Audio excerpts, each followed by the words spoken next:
सबसे पहले हम आपको यह बताएंगे कि अयोध्या में रामलला की प्राण प्रतिष्ठा के सिर्फ 227 घंटे के बाद काशी में भगवान शिव की भी पूजा अर्चना शुरू हो गई है और 31 वर्षों के बाद ऐसा हुआ है जब ज्ञानवापी मस्जिद के व्यास तहखाने में आदि विश्वेश्वर के अस्थाई मंदिर को स्थापित किया गया है और जिला प्रशासन ने काशी विश्वनाथ मंदिर आने वाले श्रद्धालुओं को भी इस तहखाने में हिंदू देवी देवताओं के दर्शन करने की अनुमति अब दे दी है। अब यहां बड़ी बात यह है कि वाराणसी की जिला अदालत ने प्रशासन को इस तहखाने में धार्मिक अनुष्ठान बहाल कराने के लिए 7 दिनों का समय दिया था, लेकिन प्रशासन ने 7 घंटे में ही ज्ञानवापी मस्जिद के अंदर पूजा पाठ को शुरू करवा दिया, जिसके तहत 31 जनवरी की रात को 11 बजे पहले मस्जिद में गंगा जल से हिंदू देवी देवताओं की प्रतिमाओं का शुद्धिकरण हुआ और इसके बाद पूरे विधि विधान के साथ मस्जिद के तहखाने में बंद हिंदू देवी देवताओं की पूजा अर्चना शुरू हुई और इस तरह से अयोध्या के बाद काशी में वो हुआ जिसके बारे में लोग ये कहने लगे थे कि ऐसा तो अब सपने में भी नहीं हो सकता, लोगों ने ये कल्पना भी नहीं की थी।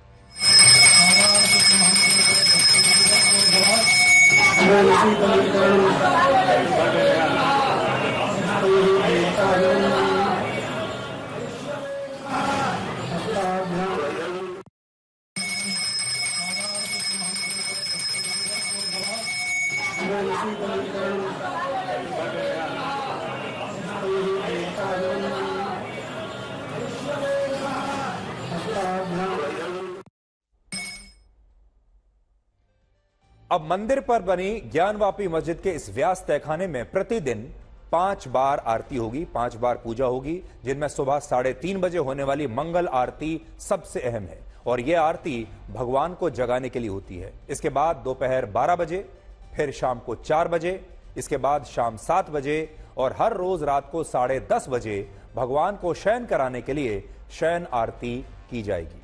ये कितना बड़ा बदलाव आया है।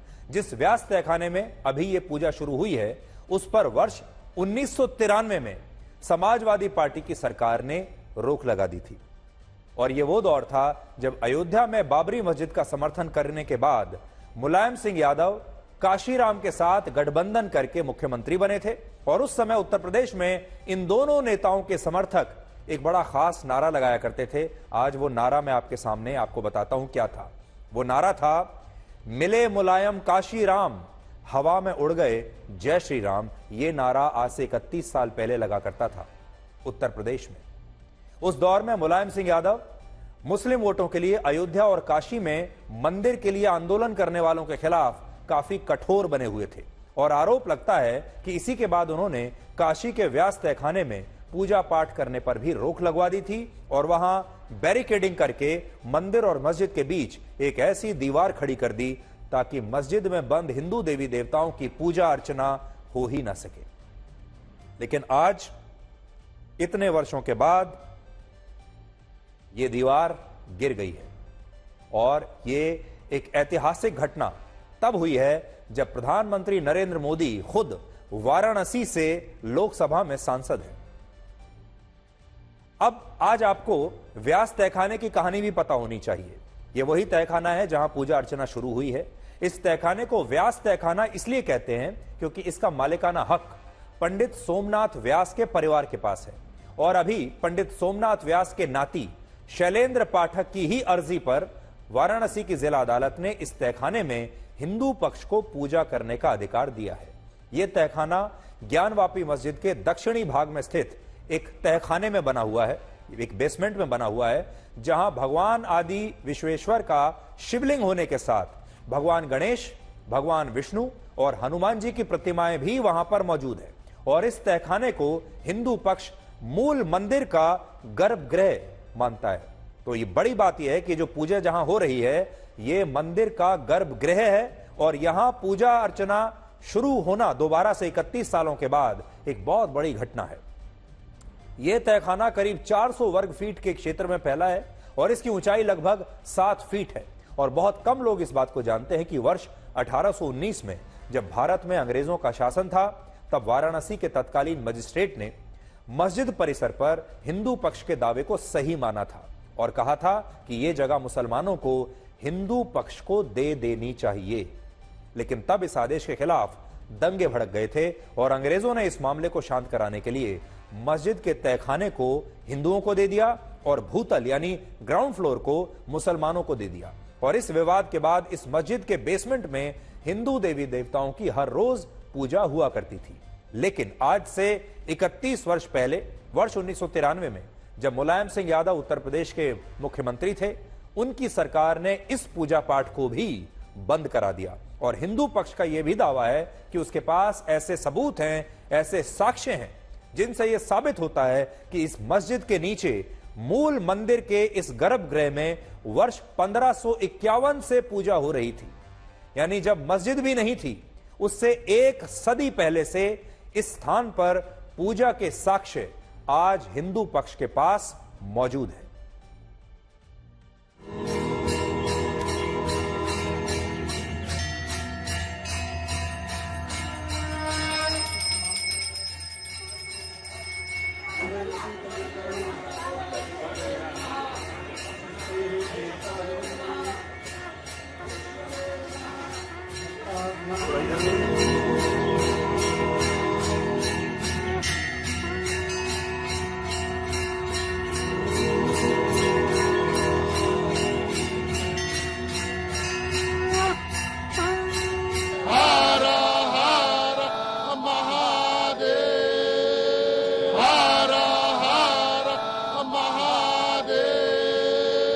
माननीय न्यायालय का जो ऑर्डर है उसकी कंप्लेंट्स किया गया। कोर्ट ऑर्डर की कंप्लेंट्स किया गया। कल रात में जो पूजा हुई, आप मौजूद थे वहां पे, किस तरीके की पूजा थी, क्या क्या हुआ उसमें? अब पूजा में क्या, पहले तो उसको दरवाजा सब बैरिकेड काट करके बनाए, दरवाजा जो है ताला बंद हो रहा है, तो उसमें जो है अंदर जो हम लोग प्रवेश किए हैं तो उसको गंगा जल से मतलब छिड़का हुआ बजेगा। फिर छिड़का होने के बाद और वहाँ का सफाई वफाई चिट्टी साथ सब सफा कर उसमें जो है गंगा जल से छिड़काव करके और वही समझ लीजिए कि पवित्र किया गया है मंत्र से। और उसके जो है बाद जो है खंभों का जो है सब उसमें आकृतियां बनी हुई हैं जो वास्तविक की है, संघ की है, कमल के आकार की, और हनुमान जी की मूर्ति भी उसमें मिली छोटा कोई है, और जो है कि वो मगरमच्छ की मूर्तियां हैं। ये सब जो है अपना उनको जंगल छिड़क रख करके और फूल से पूजा वूजा किया, कुछ मूर्तियां भी रही और फिर पूजा जो है चली है उसी में 1 आध घंटे समझ लीजिए, 12:30 बजे से लेकर 1 बजे से आप बहुत देर तक चला टाइम तो उसके भीतर कोई स्थापित मूर्ति तो नहीं है? तो जो पुरानी मूर्तियां हैं या जो दीवारों पर बनी हुई आकृतियां हैं उन्हीं की पूजा हुई? जी।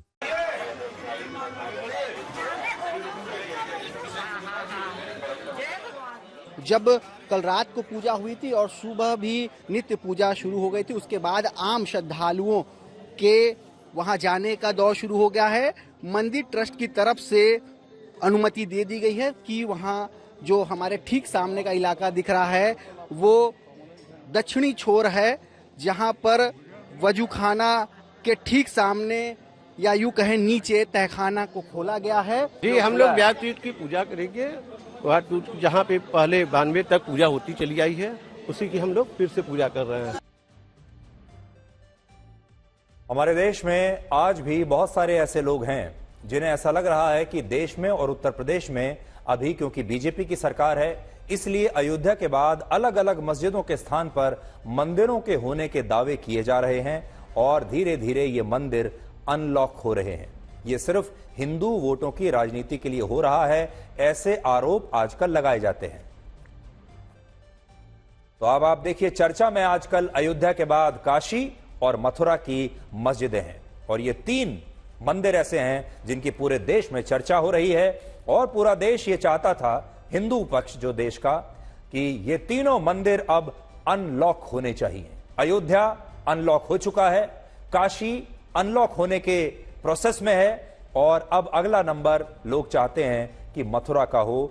हिंदू पक्ष चाहता है कि अगला नंबर मथुरा का भी हो। लेकिन सच्चाई देखिए क्या है। आरोप तो बहुत सारे लग रहे हैं, लेकिन सच्चाई यह है कि इन मस्जिदों के नीचे पहले भी मंदिर ही मौजूद थे। इन मस्जिदों के नीचे मंदिर मौजूद थे, उसके साक्ष्य जो आज मिले हैं, सैकड़ों वर्ष पहले भी ये साक्ष्य मौजूद थे और ये साक्ष्य कोई नए किसी ने बनाकर इन मस्जिदों के नीचे रख नहीं दिए हैं।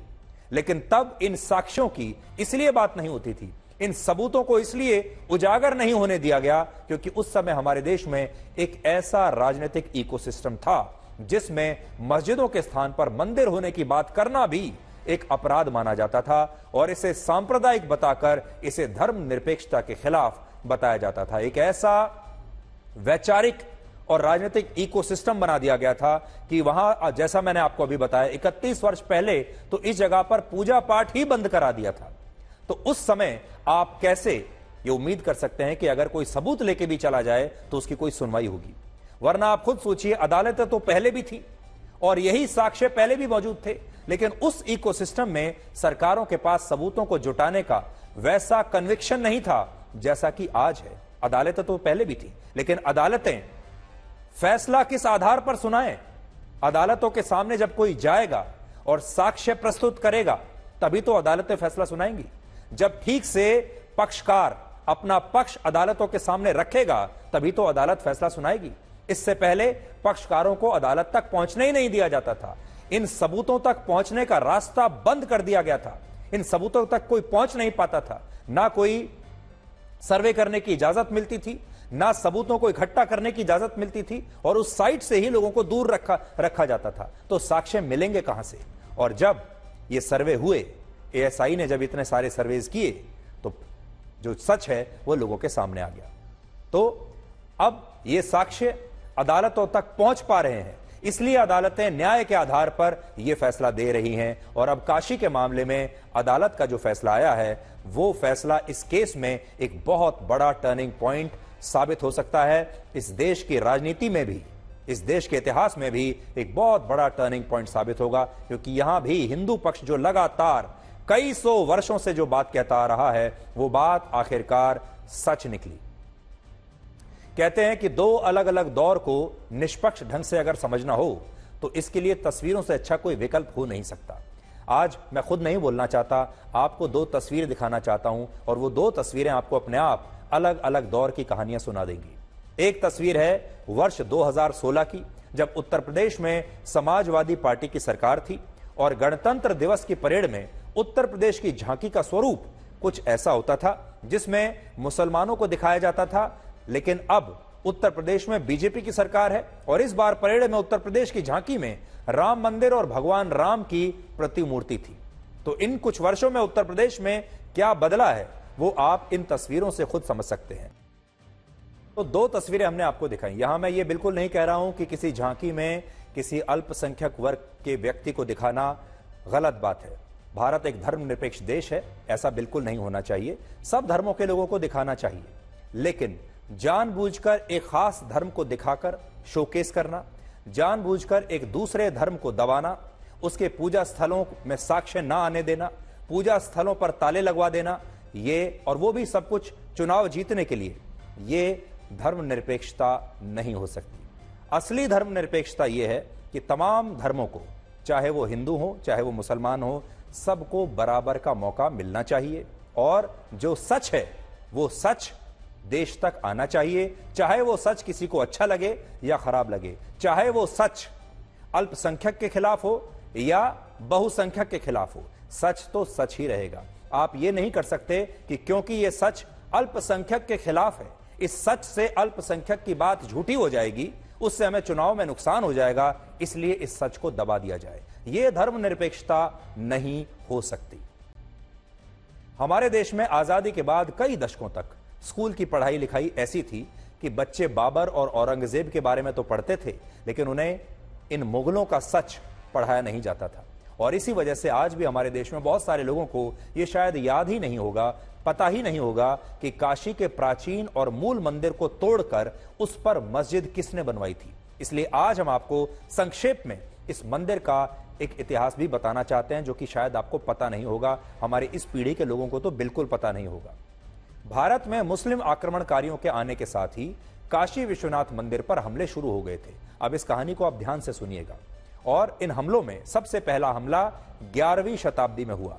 उस समय गुलाम वंश के शासक कुतुबुद्दीन ऐबक ने काशी विश्वनाथ मंदिर पर हमला करवाया और इस हमले में प्राचीन मंदिर का शिखर टूट गया।